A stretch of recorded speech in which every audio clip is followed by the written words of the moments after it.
కూరగాయలంటేనే సామాన్యుడు భయపడాల్సిన పరిస్థితి ఏర్పడింది. ఎండ తీవ్రత తగ్గిన తర్వాత కూడా ఏ కూరగాయ చూసినా కిలో 60 నుంచి 70 రూపాయల వరకు పలుకుతుంది.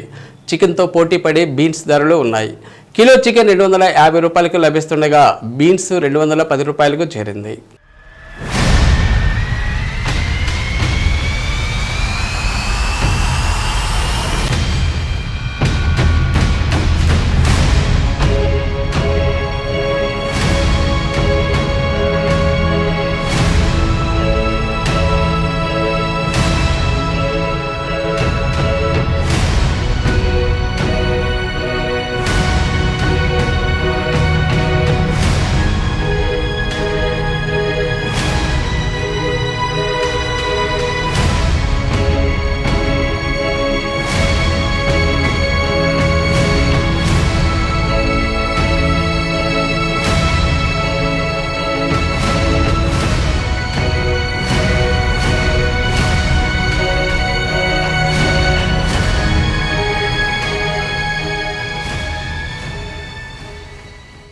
నిన్న మొన్నటి వరకు అన్ని రకాల కూరగాయలు కిలో 30 నుంచి 50 రూపాయల లోపే లభించగా ఇప్పుడు 40% మేర పెరిగి ధరలు పెరిగాయి.